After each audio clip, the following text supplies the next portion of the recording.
ওয়ালাকিন কানু আনফুসাহুম ইয়াযলিমুন, বরঞ্চ আমার এই বান্দারা তাদের নফসের উপরে গুনাহের মাধ্যমে জুলুম করেছে, যার কারণে আমি শাস্তি দিয়েছি। আমি আল্লাহ তাআলা তাদের উপরে কোনো জুলুম করিনি। তো এখানে আল্লাহ পাক রব্বুল আলামিন পাথর নিক্ষেপ, পাথরের বৃষ্টি, বিকট আওয়াজ, ভূমিধস এবং জলোচ্ছ্বাস দিয়ে ধ্বংসের কথা আল্লাহ তাআলা উল্লেখ করলেন। এই আয়াতের তাফসীরে আসছে আল্লাহ পাক রব্বুল আলামিন কোরআনের ভিতরেও সূরা আরাফের মধ্যে আল্লাহ পাক রব্বুল আলামিন 6টা বড় বড় জাতি ধ্বংস হওয়ার বিস্তারিত ঘটনা আল্লাহ তাআলা কোরআনের ভিতরে উল্লেখ করেছেন। এই 6টা জাতির ধ্বংসের কি ধরনের আযাব তাদের উপর অবতীর্ণ হয়েছে, কি কারণে তারা ধ্বংস হয়েছে, প্রত্যেকটা মুসলমানের জানা দরকার। এজন্য আজকে আলোচনা করব এই 6 জাতি তাদের উপরে কি আযাব আল্লাহ তাআলা অবতীর্ণ করেছেন এবং আল্লাহ পাক রব্বুল আলামিন তাদেরকে কি ধরনের শাস্তি দিয়ে আল্লাহ পাক রব্বুল আলামিন ধ্বংস করে দিয়েছেন, এবং এখান থেকে আমাদের সবক নিতে হবে। আল্লাহ তাআলা কি বলছেন?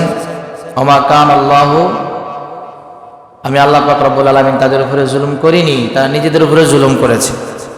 তাহলে তাদের গুনাহের কারণে তাদের উপরে শাস্তি আসছে, আমরা এই গুনাহ থেকে বেঁচে থাকব। আর আল্লাহ তাআলা এই ঘটনাগুলো উল্লেখ করেছেন এখান থেকে যেন আমরা সবক নিতে পারি।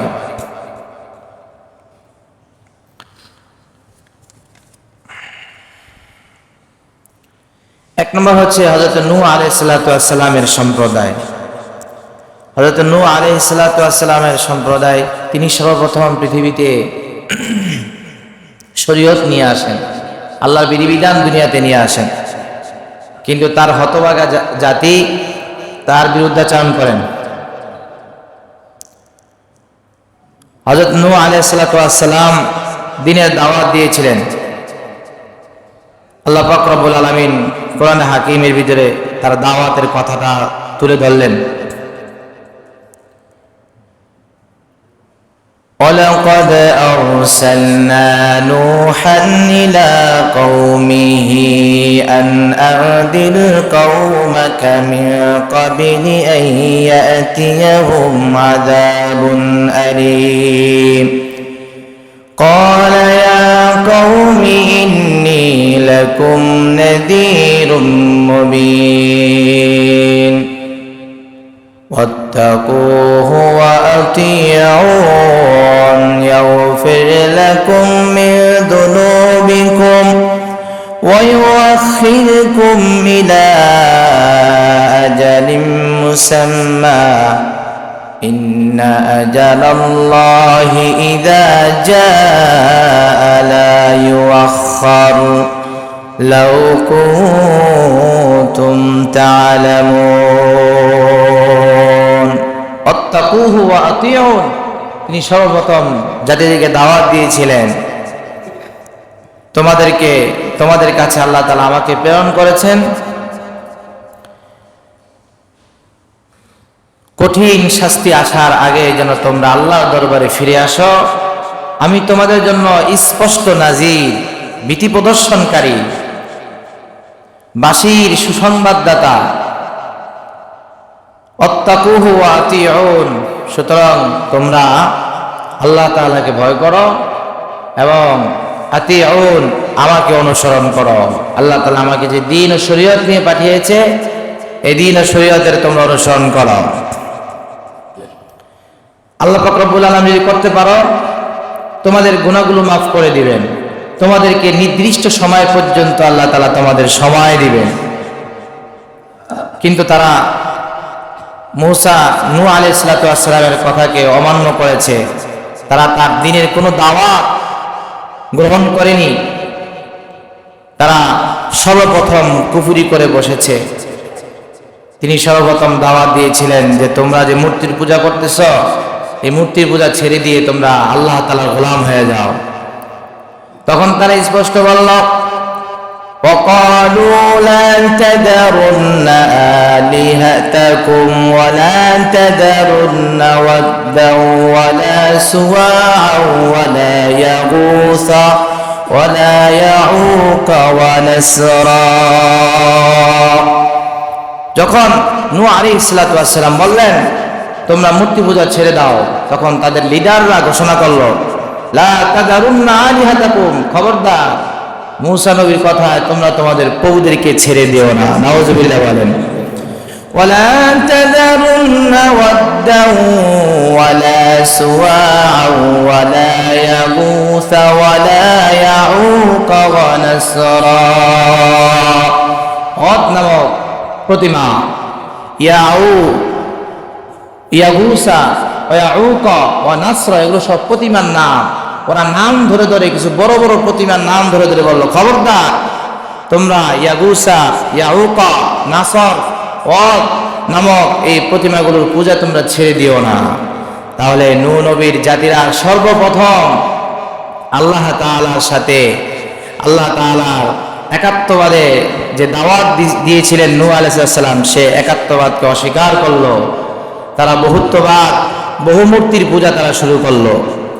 এক নম্বর, তারা আল্লাহ নাফরমানি করলো, তাওহীদে তারা বিশ্বাসী হলো না, তারা মূর্তি পূজায় অনড় হলো। দুই নম্বর ছিল মিম্মা খাতিয়াতিহিম ফাউগরিকু, তারা তাদের গুনার ভিতরে অনড় ছিল, বিভিন্ন সামাজিক গুনার সাথে তারা জড়িত ছিল, এই গুনার ভিতরে তারা অনড় ছিল। এরপরে তিন নম্বর পাপ ছিল তাদের, নূহ নবী তাদের কাছে দিনের দাওয়াত নিয়ে আসতেন, আল্লাহর বার্তা নিয়ে আসতেন, তারা এগুলাকে অস্বীকার করত। অস্বীকারের নমুনা হযরত নূহ আলাইহিস সালামের কথাটা আল্লাহ কোরআনের ভিতরে তুলে ধরলেন। ওয়াকালা নূহুর রাব্বি, হযরত নূহ আলাইহিস সালাম বললেন, রব্বি ইন্নী দাউতু কওমি লাইলাও ওয়া নাহারা ফালাম ইয়াজিদহুম দুআই ইল্লা ফিরারা। আল্লাহর কাছে বললেন, ওগো আল্লাহ, এই কাফেরেরা, আমি তাদের কাছে যখন দিনের দাওয়াত নিয়ে যাই, আমি যখন তাদের কাছে দিনের কথা নিয়ে যাই, তখন তারা আমার এই দিনের দাওয়াত, শুধু তারা আমার থেকে পলায়ন করে, এছাড়া আর কিছুই হয় না। অর্থাৎ আমি তাদেরকে দাওয়াত দিতে থাকি আর তারা আমার থেকে ভাগতে থাকে। নবী তাদের কাছে দাওয়াত নিয়ে যান, তারা সেখান থেকে পলায়ন করে। ইল্লা ফিরারা। وإني كلما دعوتهم لتغفر لهم جعلوا أصابعهم في آذانهم, তারা যে এই দাওয়াতকে উপেক্ষা করত, নবীর কথাকে উপেক্ষা করত, এর কিছু নমুনা আল্লাহ তাআলা দিয়েছেন। এক নম্বরে ভেঙে যাইত, নবীর কথা যেন কানে না যায়, তারা কানের ভিতরে এরকম তুলা ভরে রাখতো, কাপড় দিয়ে কান ঢেকে রাখতো, যেন এই নবীর হেদায়েতের কথা ঢুকতে না পারে। নাউযুবিল্লাহ বলেন। ওয়াস্তাগশাউ সিয়াবাহুম ওয়া আসররু ওয়াস্তাকবারু ইস্তিকবারা, তারা এভাবে কাপড় দিয়ে চেহারা ঢেকে নিত, কান ঢেকে নিত, যেন তাদের কানের ভিতরে কোনো আওয়াজ না যায় এবং তাদের চেহারা যেন নবী দেখতে না পায়। চেহারার সাথে অনেক সময় চেহারার মিল হলো, হেদায়েত চলে আসে। এরপরে তারা অহংকার করতে লাগলো। এই 4 নম্বর অপরাধ ছিল তাদের অহংকার। নবী থেকে ভাগতো, কুফরি করত, গুনাহ করত, নবী থেকে ভাগতো। 4 নম্বর অপরাধ ছিল ইস্তিকবার, ইস্তিকবারা, তারা অহংকার করত, দম্ভ ভরে দুনিয়াতে চলতো। এবার আল্লাহ পাক রব্বুল আলামিনের পয়গম্বর অতিষ্ঠ হয়ে গেলেন, আল্লাহর কাছে বললেন, ওয়াকালা নূহুর রাব্বি লা তাযার আলাল আরদি মিনাল কাফিরিনা দাইয়ারা।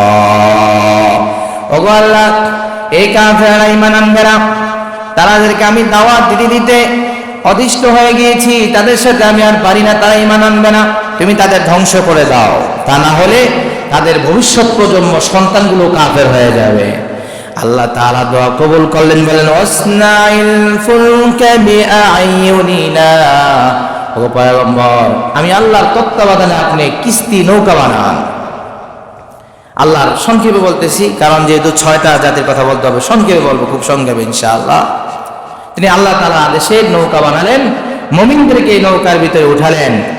এরপরে তার শাস্তিটার যে কি শাস্তি আল্লাহ তাআলা দিলেন, নৌকা বানালেন, এদিক দিয়ে তিনি মাঝে মধ্যে দাওয়াতও দেন মানুষের মাধ্যমে, যারা মুমিন তাদের মাধ্যমে দাওয়াত পৌঁছান, তিনি যাদেরকে দেখতে পান তাদেরকেও দাওয়াত দেন, তারা কোনোভাবেই নূহ নবীর কথা শ্রবণ করে না।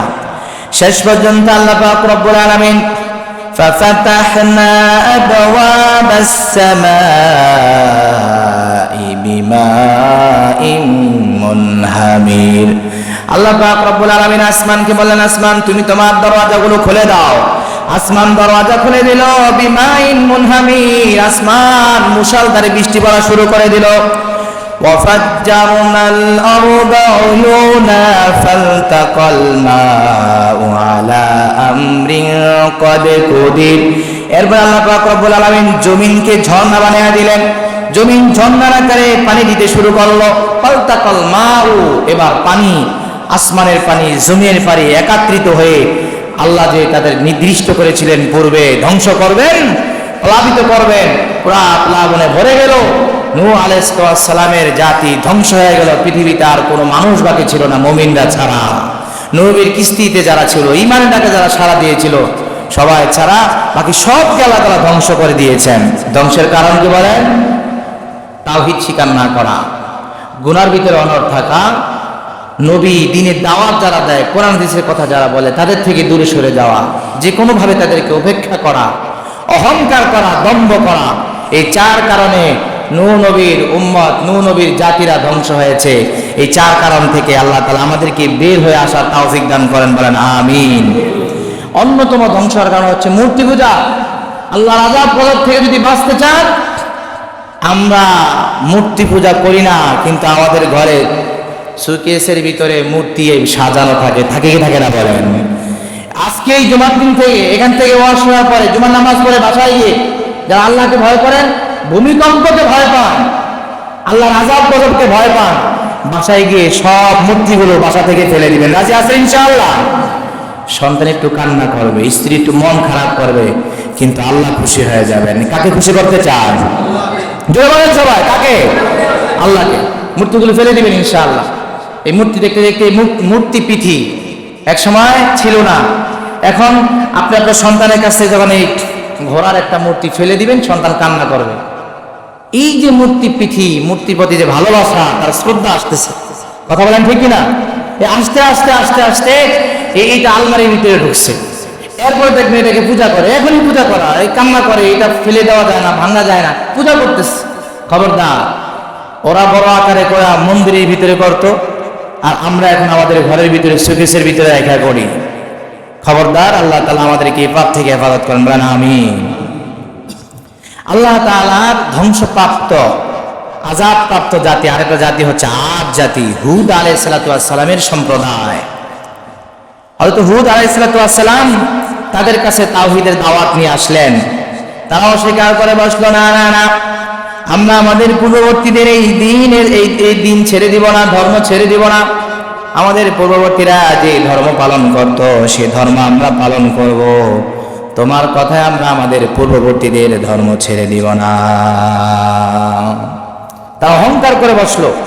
فَأَمَّا عَادٌ فَاسْتَكْبَرُوا فِي الْأَرْضِ بِغَيْرِ الْحَقِّ, তারা অন্যায়ভাবে অহংকার করে বসলো। অন্যায়ভাবে, অহংকার তো অন্যায়, আবার অন্যায়ভাবে অহংকার অর্থ হচ্ছে অহংকারটা করে ফেলেছে রব্বে কারিমের সাথে। মানুষের সাথে অহংকার করে, ভুল করে, এটাও হারাম। অহংকার করা যাবে, এটাও ধ্বংসের মূল। আর সেই অহংকার যদি আল্লাহর সাথে হয়, তাহলে এটা তো বেগাইরিল হক, অন্যায়ভাবে অহংকার করা হয়। তারা অন্যায়ভাবে অহংকার করলো। কি করলো? আল্লাহ তাদেরকে একটু মোটা সোটা বড়, এত বড় জাতি ছিল তারা, যে তারা আপনার এই যে আদ সামুদ জাতি, এরা আপনার পাহাড় কেটে কেটে, নিজেরা পাহাড় কেটে কেটে সুউচ্চ পাহাড়ের সমান ছিল, কেটে কেটে তারা ঘর বাড়ি বানাতো। আল্লাহু আকবার বলেন, কত বড় বানাইছেন আল্লাহ তাদেরকে। তারা কি বললো এই ক্ষমতা পায়া? وقالوا من أشد منا قوة, এই খবিসগুলো বলল, এই পৃথিবীর ভিতরে আমাদের চেয়ে শক্তিশালী আর কে আছে? নাউজুবিল্লাহ বলেন। আল্লাহ তাদেরকে বড় বানাইলেন, শরীরওয়ালা বানাইলেন, মোটা বানাইলেন, লম্বা বানাইলেন, শক্তিশালী বানাইলেন। তারা বলতেছে মান আশাদ্দু মিন্না কুওয়া, আমাদের চাইতে শক্তিশালী জাতি আর কে আছে? তখন আল্লাহ তাআলা তাদেরকে খুব সুন্দর একটা বাচন ভঙ্গিতে স্মরণ করায়া দেন, তোমরা শক্তিশালী না, আমি আল্লাহ শক্তিশালী। আল্লাহু আকবার বলেন। আল্লাহ বলেন, আওয়ালাম ইয়ারাউ আন্নাল্লাহাল্লাযী খালাকাহুম হুয়া আশাদ্দু মিনহুম কুওয়া। আল্লাহ রাব্বুল আলামিন বলেন, তারা কি দেখে না আন্নাল্লাহাল্লাযী খালাকাহুম, তাদেরকে যে রব, যে আল্লাহ সৃষ্টি করেছেন, হুয়া আশাদ্দু মিনহুম কুওয়া, শক্তির দিক থেকে তিনি সর্বোত্তম, তিনি সবচেয়ে শক্তিশালী। তারা কি এটা দেখে না? ওয়া কানু বিআয়াতিনা ইয়াজহাদুন, তারা আল্লাহ তাআলার নিদর্শনগুলোকে অস্বীকার করলো, নাফরমান করলো, নাফরমানি করলো, অস্বীকৃতি জ্ঞাপন করলো।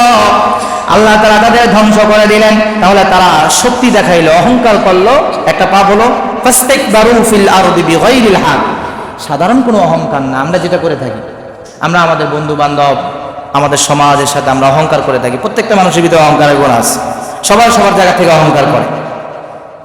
এই অহংকার করাটাও ধ্বংসের মূল। অর্থ নিয়ে করলে তার অর্থ ধ্বংস হয়ে যাবে, ক্ষমতা নিয়ে করলে ক্ষমতা ধ্বংস হয়ে যাবে, পারিবারিকভাবে অহংকার করলে পারিবারিক ধ্বংস হয়ে যাবে। আর সে যে বিগাইরে হক, অন্যায়ভাবে অহংকার করেছে, অর্থাৎ পৃথিবীর সব শক্তির মালিক কে? আরো জোরে বলেন কে? সেই শক্তিধর আল্লাহর সামনে দাঁড়িয়ে বলে আমাদের চেয়ে শক্তিশালী আর কেউ নয়। আল্লাহকে আমি দেখাইতেছি যারা কে শক্তিশালী, এটা প্রমাণ হয়ে যাবে একটু পরে। তো আল্লাহ পাক রব্বুল আলামিন, এরপর আল্লাহ পাক রব্বুল আলামিন শাস্তির বর্ণনা করেন, ওয়াম্মা আদুন ফাউহলিকু বিরিহিন সারসারিন আতিয়া سخرها عليهم 7 ليال و8 أيام حسوما فترى القوم فيها صرعا كأنهم أعجاز نخل خاوية فهل ترى لهم من باقية। আল্লাহ রাব্বুল আলামিন বলেন, আমি আদ সম্প্রদায়কে, অহংকারীদেরকে, দাম্ভিকদেরকে এবং যারা নিজেদেরকে সবচেয়ে শক্তিশালী মনে করেছিল, আমি আল্লাহ পাক রব্বুল আলামিন আমার বাতাস বিরিহিন সরসরিন আতিয়া, জামচা বায়ু বাতাস, প্রবল বাতাস দিয়ে আমি আল্লাহ তাআলা তাদের ধ্বংস করে দিয়েছি। আল্লাহু আকবার বলেন। সাখখারাহা আলাইহিম 7 লায়ালি ওয়া 8 আইয়াম, 7 রাত 8 দিন এই বাতাস, প্রবল হাওয়া জারি থাকে তাদের মধ্যে। এটা ধারাবাহিকভাবে তাদেরকে শাস্তি দিতে থাকে। এক পর্যায়ে তারা ধ্বংস হয়ে যায়। এই ধ্বংসের চিত্রটা কেমন ছিল? ফাতারাল কওমা ফিহা সারআ কাআন্নাহুম আ'জাজু নাখলিন খাবিয়া ফাহাল তারা লাহুম মিন বাকিয়া।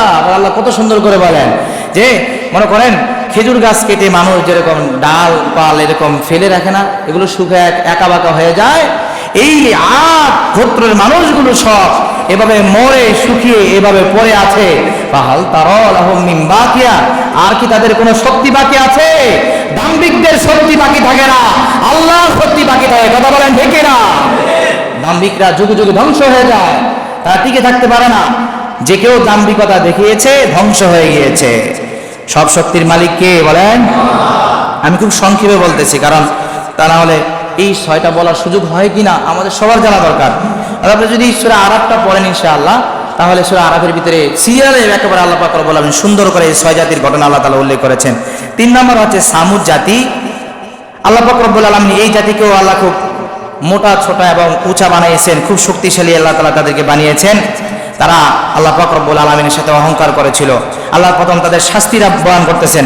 ফাকাযযাবাত সামুদ বিতাকওয়াহা ইদিন বাআসা আশকাহা ফাকালা লাহুম রাসূলুল্লাহি নাকাতাল্লাহি ওয়া সুকয়াহা। এই সামুদ সম্প্রদায়, তাদের নবী ছিল সালেহ আলাইহিস সালাতু ওয়াস সালাম। তাকে বলল যে আপনি আল্লাহ তাআলার কাছে আমাদের জন্য কিছু নিদর্শন আনেন। তো আল্লাহ তাআলা নিদর্শন দিলেন একটা উট, নাকা, একটা উট দিলেন।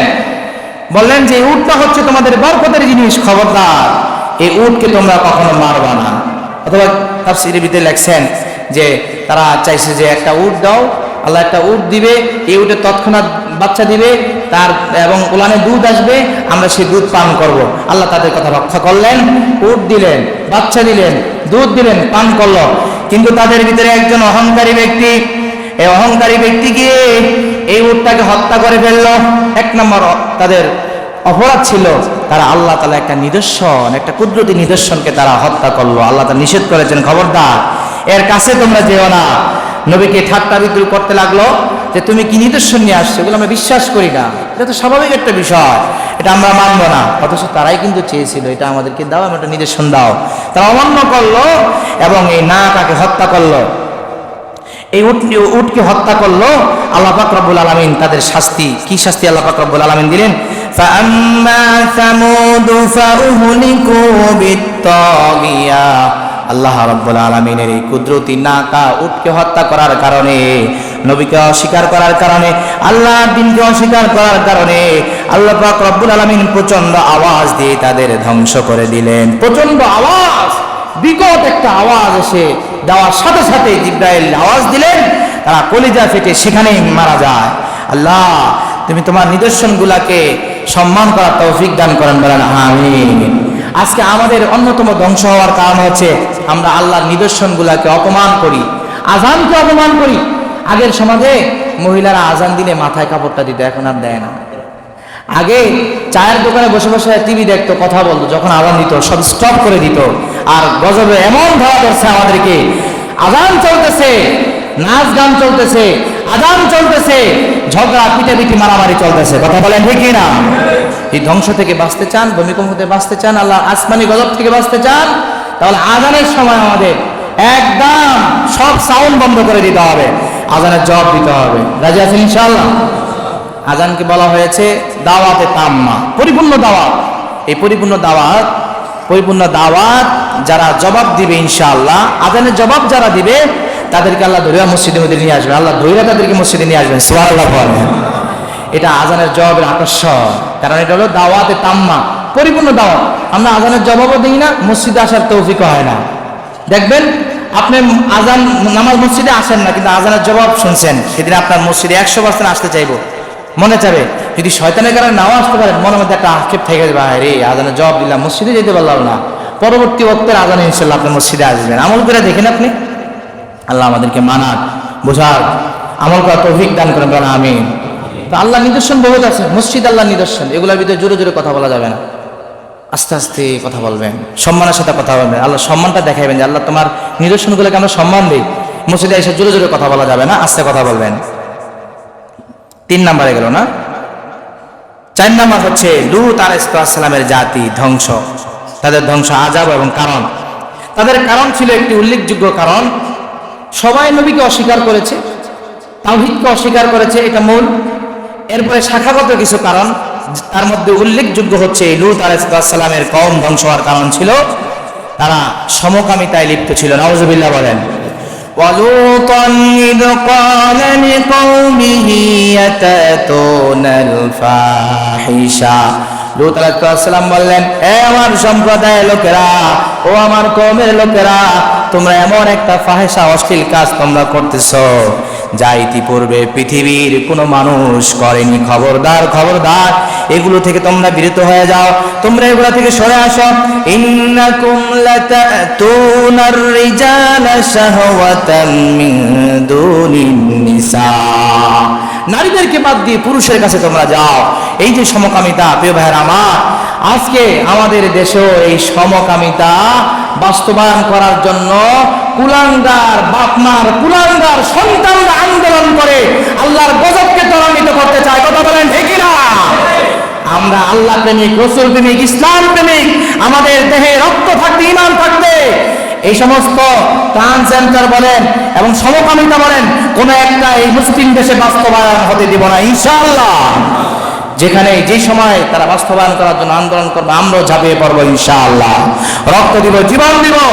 এই ধ্বংসপ্রাপ্ত, লানতপ্রাপ্ত এই সমস্ত কাজ, কুকর্ম আমাদের সমাজে হতে দেব না। আজকে এগুলো ছড়িয়ে পড়েছে আমাদের দেশেও। কাফির মুশরিকরা চায়, ওয়াদাল্লাযীনা কাফারু লাউ তানফুলুনা, ওয়াদাল্লাযীনা কাফারু, কাফির মুশরিকরা চায়, কি চায় তারা চায় আমরা যে পাপ করেছি, আমরা যে অন্যায় করি, আমরা যে গুনাহগুলো করি, এই গুনাহগুলো সারা পৃথিবীর মানুষও করতে থাকুক, আমাদের সাথে সমান হোক। আমরা কেন একা জাহান্নামে যাব? আমরা কেন একা ধ্বংস হব? সারা পৃথিবীর সব মানুষকে জাহান্নামে নেওয়ার জন্য, ধ্বংস করার জন্য তারা মাথা নিয়েছে। আমরা মুসলমানরাও যতদিন বেঁচে থাকবো লড়াই করে যাব, তাদের মিশন এই জমিনে বাস্তবায়িত হতে দিব না। রাজি আছেন ইনশাআল্লাহ? কারণ মুসলমানরা তাগুতের বিরুদ্ধে সবসময় লড়াই করতে হবে। এটা মুসলমানদের ইমানের দায়িত্ব। কথা বলেন ঠিক না? ইসলাম বিরোধী সকল শক্তি, তাগুতি শক্তি, এগুলার বিরুদ্ধে আমাদের গর্জে উঠতে হবে।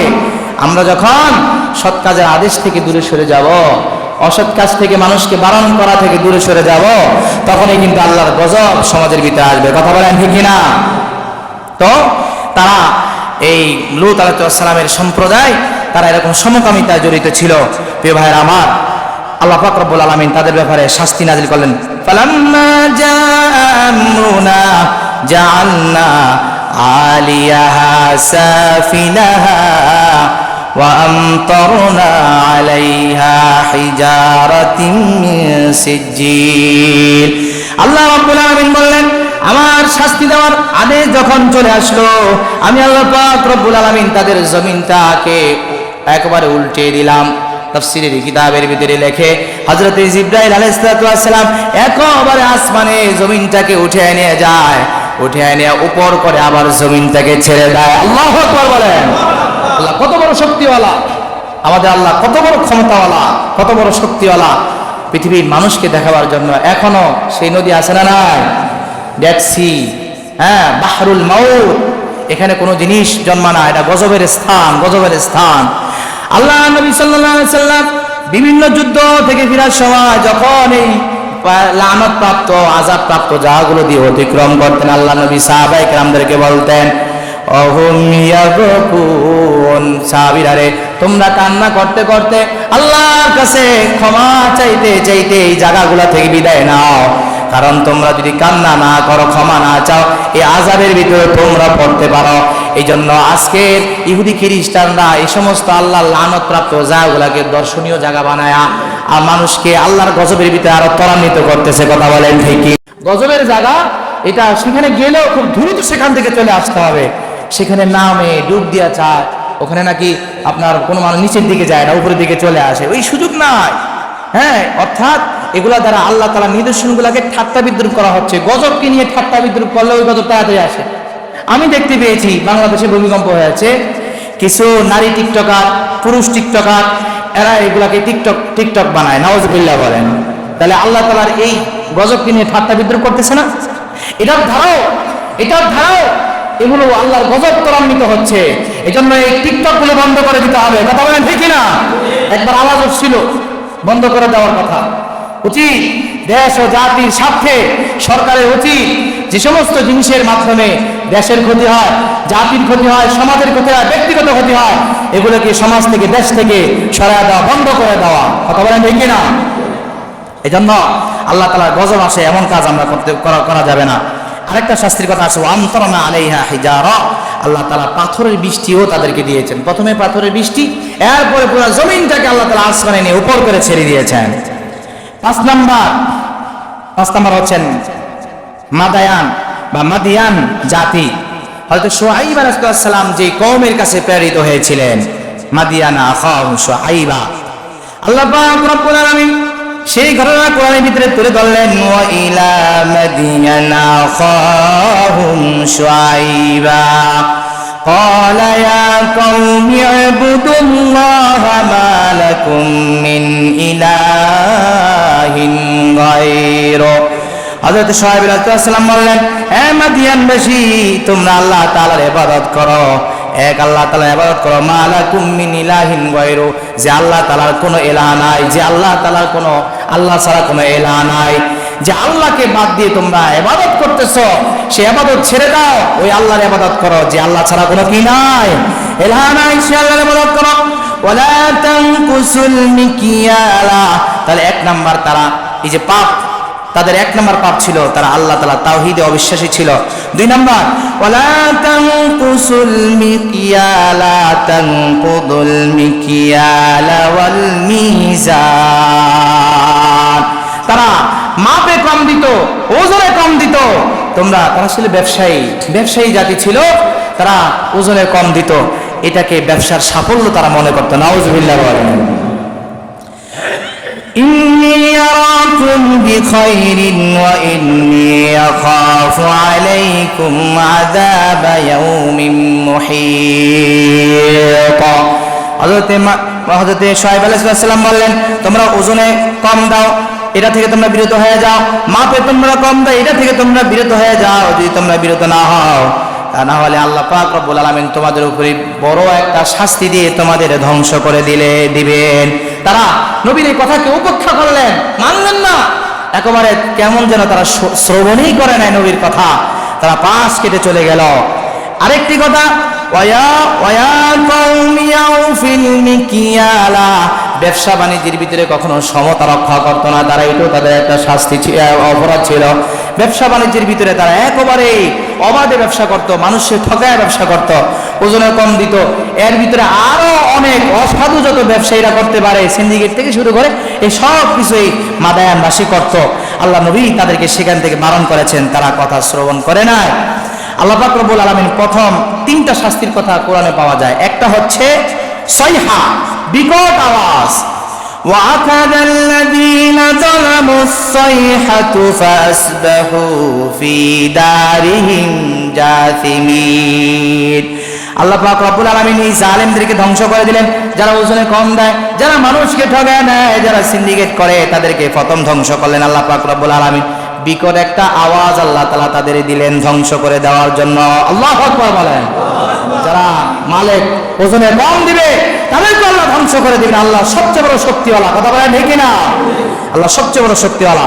2 নম্বর শাস্তি হচ্ছে আল্লাহ পাক রব্বুল আলামিন রজফা, অর্থাৎ ভূমিকম্প। যে ভূমিকম্পকে আমরা ভয় পাই, প্রিয় ভাইরা আমার, আজকে 2-4 জন ব্যবসায়ী ছাড়া আমাদের দেশে যত ব্যবসায়ী আছে, আজকে তো আমরা পণ্য নিয়ে সবচেয়ে বড় কষ্টে আছি, কথা বলেন ঠিক কিনা? বিশেষ করে আমাদের এই দেশে যে মালের যে ঊর্ধ্বগতি, আজকে এই শুআয়ব আলাইহিস সালামের জাতি ধ্বংসের অন্যতম কারণ ছিল তারা ওজনের ভিতরে হেরফের করত। ব্যবসায়িক ক্ষেত্রে যত টালমাটাল আছে সব তারা করত, যা বর্তমানে আমাদের দেশে হচ্ছে, কথা বলেন ঠিক কিনা? এই জন্য এই যে ব্যবসায়ীদেরকে যদি নিয়ন্ত্রণ করা না যায়, যদি আমাদের ব্যবসায়ীদেরকে, অসাধু ব্যবসায়ীদেরকে যদি ঠিক করা না যায়, তাহলে এই গজব আমাদের উপরে অনাহত থাকবে, কথা বলেন ঠিক কিনা? এই জন্য ব্যবসায়ীদের ব্যাপারে সরকারকে উদ্যোগ নিতে হবে। আমরা যারা সামাজিকভাবে আছি আমরাও প্রতিবাদ করতে হবে, যারা তারা ওজনে কম দিতে না পারে, তারা সিন্ডিকেট করতে না পারে, এবং আল্লাহ তাআলার এই ব্যবসাকে, এই সুন্দর ব্যবসাকে, সওয়াবের ব্যবসাকে ধ্বংস করার জন্য তারা যে কয়টা উপকরণ গ্রহণ করে, সব কয়টা উপকরণ থেকে যারা বের হয়ে আসে, আমাদের পদক্ষেপ গ্রহণ করতে হবে। রাজি আছেন ইনশাআল্লাহ?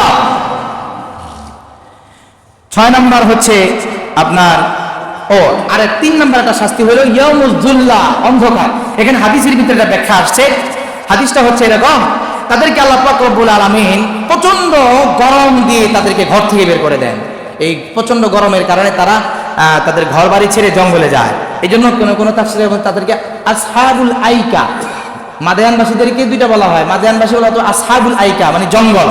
অর্থাৎ তাদেরকে এমন তীব্র গরম দেন, তারা এই তীব্র গরমে সহ্য করতে না পেরে ঘর ছেড়ে তারা কোথায় চলে যায় বলেন? জঙ্গলে চলে যায়।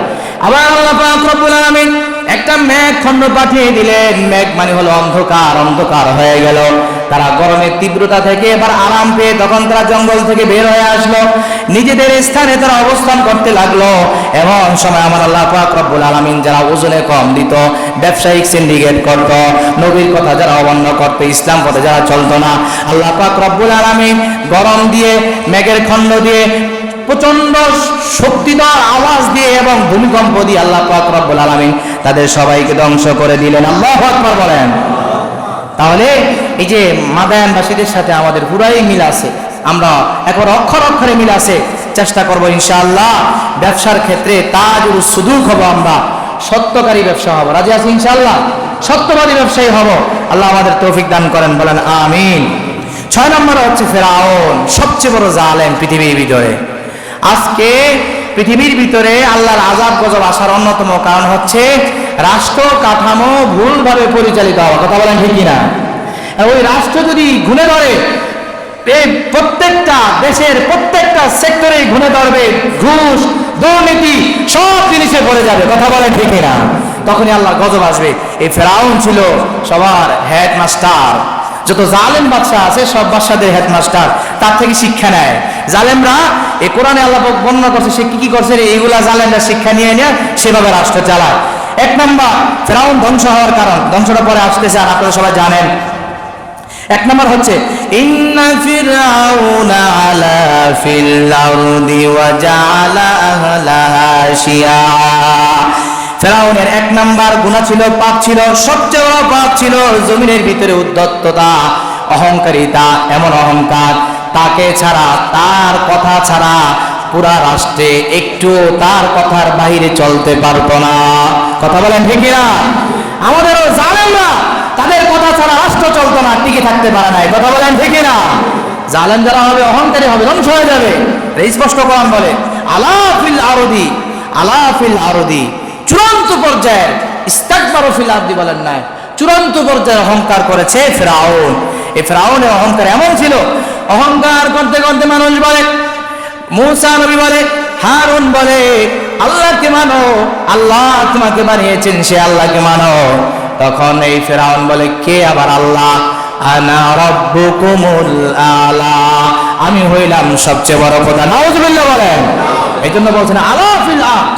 আর বর্তমানে যারা রাষ্ট্র ক্ষমতা পায় তারা কেমন যেন একেবারে প্রভুর ক্ষমতা নিয়ে বসে। কথা বলেন ঠিক না?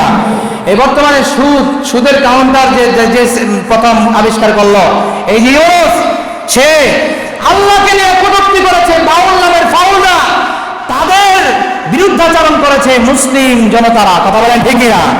তাদেরকে গ্রেফতার করার নির্দেশ দেয়। আমি তো মনে করি যারা এই বাউল ফাউলদের পক্ষ নেয় তাদেরকে বাংলাদেশের মস্তদার 1 মিনিটের জন্য থাকতে দেওয়া যাবে না। কথা বলেন ঠিক না? কারণ আমাদের দেশটার ভিতরে আল্লাহ তাআলার গজব আসতেছে। এমন সময় আল্লাহকে নিয়ে যারা তিরস্কার করে, কথা বলে, তাদেরকে গ্রেফতার করে সর্বোচ্চ শাস্তি দিয়ে মুসলমানদের হৃদয়কে প্রশান্তি দেওয়ার কথা ছিল। কথা বলেন ঠিক না? তাদেরকে গ্রেফতার দেওয়ার নির্দেশ দেয় শয়তান। সুদখোর থেকে কখনো ভালো জিনিস আশা করা যায় না। কথা বলেন ঠিক না? আল্লাহ এই সুদখোর থেকে জাতিকে তাড়াতাড়ি মুক্তি দান করে বলেন আমিন। এবার আমার এই ফেরাউনের দ্বিতীয় নাম্বার আরেকটা কৌশল ছিল রাষ্ট্র ক্ষমতায় চূড়ান্ত পর্যায়ের ক্ষমতা কাটাবার জন্য। সে তার রাষ্ট্রের মানুষদেরকে, জনপদদেরকে দলে দলে বিভক্ত করে রাখতো। যখন তারা দলে দলে বিভক্ত হয়ে যাবে তখন সবাই তাদের নিজস্ব শক্তি হারিয়ে ফেলবে, তার প্রভুত্বতা টিকিয়ে থাকবে। এই জন্য সে মানুষকে দলে দলে ভাগ করতে রাখতো। একটা দলকে সে দুর্বল করে রাখতো সব সময়, যেন তার মাথায় হাত দিতে না পারে। সেটা হলো মুসলিম দল। কথা বলেন ঠিকই না? আজকে বিশ্বের কুফরি শক্তিগুলো মুসলিমদের ক্ষমতাকে, শক্তিকে দুর্বল করার জন্য পৃথিবীর ভিতরে একটা শব্দ ছড়িয়ে দিয়েছে, জঙ্গিবাদ। আর এটা তকমা দেওয়া হয় মুসলমানদেরকে। কথা বলেন ঠিক না? পৃথিবীর সবচেয়ে বড় টেররিস্ট হচ্ছে আমেরিকা। কথা বলেন ঠিক না? মুসলমানরা কখনো টেররিস্টের সাথে সম্পৃক্ত নয়, মুসলমানরা কখনো জঙ্গিবাদের সাথে সম্পৃক্ত না। মুসলমানরা এই পৃথিবীতে শান্তি নিয়ে আসছে। কথা বলেন ঠিক না? এবার আমার কারণ আল্লাহ তাআলা যত নবী বানিয়েছেন সব নবীদেরকে বলা হয় শান্তির দূত, তারা শান্তির বার্তাবাহক ছিল। যারা শান্তি নিয়ে আসছেন তাদের অনুসারীরা পৃথিবীর ভিতরে কখনো জঙ্গিবাদ করতে পারে না। কথা বলেন ঠিক না? এই জন্য পৃথিবীর সবচেয়ে শান্তিপ্রিয় হচ্ছে মুসলমানরা। কথা বলেন ঠিক না? এই জন্য আমরা মুসলমানরা আমাদের ভাগ্যে আল্লাহ কি রাখছেন এটা আমাদেরকে বের করতে হবে। আল্লামা ইকবাল বলেন, উঠায় মুসলিম তেরি তকদীর কা সিতারা, जो चाहे वही कर, जो चाहे वही पा। এ মুসলমানরা জাগো, মুসলমানরা তোমাদের অলসতা নিয়ে ভেঙে আরেকবার তোমরা জাগো। তাকদীর কা সিতারা, তোমার তাকদীরে আল্লাহ তাআলা কি রাখছে ঘরে বসে থাকলে হবে না, আন্দোলন বাদ দিলে হবে না, সংগ্রাম বাদ দিলে হবে না। তোমার তাকদীরে তো আল্লাহ তাআলা রাষ্ট্র ক্ষমতা রাখছে। মুসলমানেরা তোমরা রাষ্ট্র চালাইবা, কাফের মুশরিকরা সেই রাষ্ট্রে তোমাদেরকে কর দিয়ে থাকবে। এই তাকদীর তোমাদের লড়াই করে আদায় করতে হবে। রাজি আছেন ইনশাআল্লাহ? আজ মুসলমানেরা নিজেদের সেই ক্ষমতাকে বের করতে পারে না বলে আজ আমরা গোলামের জিনজিরে আবদ্ধ হয়ে আছি। কথা বলেন ঠিক না? আমাদেরকে বের হয়ে আসতে হবে। আমরা সেই গোলামের জিনজিরে থাকতে চাই না। ইহুদি খ্রিস্টানরা আমাদেরকে বদন শরীরের গোলাম, একজন আরেকজনের মনিব, এখান থেকে বের হওয়া যায়। আমাদের সমাজে দেখি অনেকের সাথে একজন দীর্ঘদিন চলছে এক নেতার সাথে, ওই টোকাই নেতাকে মেরে নেতা হয়ে গেছে। আসলে না, এটা হলো শরীরের গোলামি করত। শরীরের গোলামি, গোলাম আর মনিবের ভিতরে যে কোনো মুহূর্তে পরিবর্তন হতে পারে, কিন্তু আদর্শগতভাবে যদি কেউ কাউকে গোলাম বানায় এটা থেকে বের হতে অনেক সময় লেগে যায়। ইহুদি খ্রিস্টানরা আমাদেরকে আদর্শের গোলাম এমনভাবে বানিয়েছে, মুসলমান দাবি করেও তাদের পোশাকে আমরা সজ্জিত হয়ে আছি। কথা বলেন ঠিক কিনা? মুসলমান দাবি করেও তাদের কৃষ্টি কালচার, কথাবার্তা, চাল চলনে আমরা অমর হয়ে আছি। কথা বলেন ঠিক কিনা? ঠিক আসতে করবেন তো, জোরে করবেন না তো? সবাই এর সাথে জড়িত আছেন। আল্লাহর রাস্তে বলি, আমার প্রতি কেউ রাগ করবেন না। গত জুমার দিন তো মনে করেছি আমরা সবাই শেষ। কথা বলেন ঠিক কিনা? আল্লাহ আমাদের নতুন জীবন দিয়েছেন, এই নতুন জীবন শুরু করবো আল্লাহর গোলামি দিয়ে, কুফরের গোলামি দিয়ে আর শুরু করবো না। রাজি আছে ইনশাআল্লাহ? কাফের মুশরিকদের নীতিতে চলবো না, মুহাম্মদুর রাসূলুল্লাহ আদর্শে আমরা আমাদের জীবনকে পরিচালনা করবো। রাজি আছে ইনশাআল্লাহ? সব ইসলামিক অনিসলামিক কার্যকলাপ থেকে বের হয়ে ইসলামিক কার্যকলাপে নিজেকে আবদ্ধ করে দেন ইনশাআল্লাহ। দেখবেন আল্লাহ এই জমিনকে শান্তির জমিন বানায় দিবেন, এই জমিনের বসবাসকে শান্তির বসবাস বানায় দিবেন। পারেন কি পারেন না আল্লাহ? আমরা সবাই এখন হতাশার ভিতরে ভুগতেছি, কোন সময় যেন চলে আসে, কোন সময় যেন চলে আসে। এটা ভালো, ভয় থাকা ভালো। তবে এই ভয় পেয়ে যদি আল্লাহকে আরো ভুলে যাই, তাহলে তো আমরা আরো হতবাক হয়ে যাবো, ঠিক না? হায়তাস করবো, তবে আল্লাহকে স্মরণ রেখে করবো। রাজি আছি ইনশাআল্লাহ? বেবার আমার তো এই ফেরাউনের এই 3 নম্বর একটা বড় পাপ ছিল, ইউযাব্বিহু আবনাহুম ওয়া ইস্তাহয়ী নিসাহুম। ছেলেদেরকে হত্যা করতো ক্ষমতার জন্য, যে একজন লোক আসবে সে তার ক্ষমতা নষ্ট করে দিবে, এই জন্য ছেলে সন্তান জন্ম হবে, এই জন্য সব ছেলেদেরকে হত্যা করো। আর জালেমরাও বর্তমানে ক্ষমতার জন্য যত মানুষ হত্যা করা লাগে করবে, তারপর আমি ক্ষমতা চাই। কথা বলেন ঠিক না? এমন জালেমদের থেকে আমাদেরকে আল্লাহ তাআলা সবসময়ের জন্য হেফাজত করেন, বলেন আমিন। ওয়াস্তাহি নিসাহুম, নারীদেরকে বাঁচায় রাখতো, পুরুষদেরকে হত্যা করে দিত, কারণ ক্ষমতার ক্ষেত্রে নারীরা কোনো বাধা ছিল না ওই সময়। আর বর্তমান নব্য ফেরাউনরা, নারী হোক, পুরুষ হোক, আলেম হোক, জাহেল হোক, ইসলামিক স্কলার হোক, যারাই তাদের ক্ষমতার জন্য বাধা হয়ে দাঁড়াবে, হক কথা বলবে, তাদেরকে শেষ করে দেয়। কথা বলেন ঠিক কিনা? কিন্তু এই জুলুম থাকবে না, আমার আল্লাহ সবচেয়ে বড় ক্ষমতা আল্লাহ। কথা বলেন ঠিক কিনা? আল্লাহ পাক রব্বুল আলামিন বলেন, বিশ্ববাসী তোমরা ফেরাউন থেকে তোমরা নাও। সারা পৃথিবীকে শাসন করেছিল ফেরাউন, শাসন করার পরও বলেছিল আনা রাব্বুকুমুল আলা, আমি সবচেয়ে বড় খোদা। কিন্তু আমি আল্লাহ পাক রব্বুল আলামিন তার খোদাই খায়েশকে ধ্বংস করে দিলাম। ওই নীল নদের ভিতরে বাহারে কুলসুমের মধ্যে আমি আল্লাহ পাক রব্বুল আলামিন তার খোদাই খায়েশকে মিঠায়া পানির ভিতরে চুবাইয়া মারলাম। আল্লাহু আকবার বলেন। ওই আল্লাহ আছে না নাই? এখনো যারা জুলুম করে, নির্যাতন করে, এই জাতি থেকে, ফেরাউন থেকে আমাদের সবক নিতে হবে। জুলুম নির্যাতনের স্থান ইসলামে নাই। কথা বলেন ঠিক কিনা? আল্লাহ পাক রব্বুল আলামিন বিশ্ববাসীকে বলেন, ফাল-ইয়াওমা নুনাজ্জিকা বিবাদানিকা লিতাকুনা লিমান খালফাকা আয়া। হে বিশ্ববাসী, তোমাদের জন্য আমি ফেরাউনের কঙ্কালটা রেখে দিলাম, ওই মিশরের জাদুঘরে আছে। যাও যাও যাও, সেখান থেকে তোমরা সবক নিয়ে আসো। যারা জুলুম করে, মানুষ হত্যা করে, রাষ্ট্র ক্ষমতার জন্য মানুষকে মারতে কোনো দ্বিধাবোধ করে না, তাদের পরিণাম হবে ফেরাউনের মতন। কথা বলেন ঠিক কিনা? ভাইরা আমার, আল্লাহর আযাব গজব এই গুনাহগুলোর কারণ আসে। মোটামুটি যদি আমি এই 6 জাতি ধ্বংসের কারণ বলতে চাই, 1 নম্বর হলো তারা তাওহীদী বিশ্বাসী ছিল, অবিশ্বাসী ছিল। আমরা যদি তাওহীদী বিশ্বাসী হতে পারি, ঘর থেকে মূর্তি ফেলে দিতে পারি, এবং এই তাওহীদী বিশ্বাসী হওয়ার জন্য ওলামায়ে কেরাম সবক দেন। বর্তমানে যে আমাদের গজবের হালতে আমরা আছি, আল্লাহ কোন সময় আমাদের এই গজব দিয়ে ধ্বংস করে দেন।